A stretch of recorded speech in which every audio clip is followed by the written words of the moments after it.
നമ്മൾ അച്ഛൻ്റെ മുമ്പിൽ കളവ് പറയും, അമ്മേൻ്റെ മുമ്പിൽ കളവ് പറയും, പോലീസുകാരുടെ മുമ്പിൽ കളവ് പറയും, ഉമ്മാരത്തെ കാക്കൻ്റെ മുമ്പിൽ കളവ് പറയും. ഞാൻ പറഞ്ഞിട്ടുണ്ട് ട്ടാ.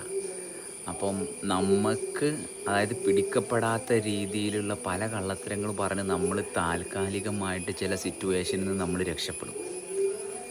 പക്ഷേ ഈ രക്ഷപ്പെടുമ്പോൾ എപ്പോഴും എന്താ സംഭവിക്കണത്? നമ്മുടെ ബുദ്ധി എനിക്കിതിനുള്ളൊരു കഴിവുണ്ട് എന്നുള്ള ഭാഗത്തേക്കാണ് നമ്മൾ പോണത്.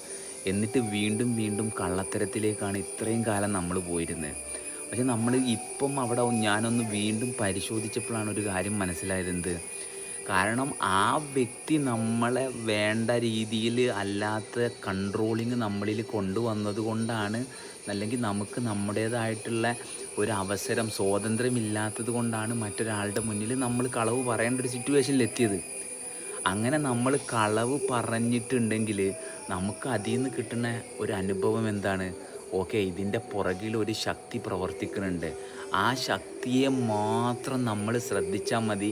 ഇങ്ങനെയുള്ള ആരുടെയും മുന്നിൽ നമ്മൾ ഓക്കാനിച്ച് നിൽക്കേണ്ട, അല്ലെങ്കിൽ അവർ പറയണത് കേൾക്കേണ്ട ഒരു കാര്യവുമില്ല. കാരണം അങ്ങനെയാണെങ്കിൽ ഈ കളവ് അവർക്ക് പിടിക്കാൻ പറ്റണ്ടേ? അപ്പോൾ അവർക്ക് ആ കളവ് പിടിക്കാൻ പറ്റാത്തത് നമ്മളെ ബുദ്ധി കൊണ്ടല്ല, മറിച്ച് നമുക്ക് ഒരു ഗ്ലിംസ് അവിടെ തരികയാണ്. എന്ത്? നമ്മളിൽ പ്രവർത്തിക്കുന്ന ശക്തിയുമായിട്ടാണ് നീ വഴങ്ങേണ്ടത്.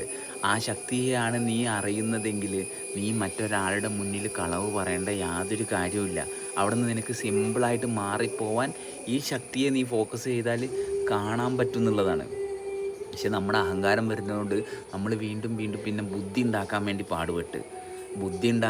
പാടുപെട്ട് പിന്നെ അതുപോലെ വേറെ കുറേ കാര്യങ്ങൾ ചെയ്ത് മറ്റുള്ളവരെ ഇൻഫ്ലുവൻസ് ചെയ്യാനും ക്യാൻവാസ് ചെയ്യാനും നമ്മൾ പോയി. ആ നേരം കൊണ്ട് നമ്മളിൽ പ്രവർത്തിക്കുന്ന ആ മഹത്തായ ശക്തിയാണ് നമ്മൾ അറിയണതെങ്കിൽ ഇങ്ങനെയുള്ള ഒരു പൊട്ടത്തരം ചെയ്ത് പാടുപെടേണ്ട വല്ല കാര്യമുണ്ടോ?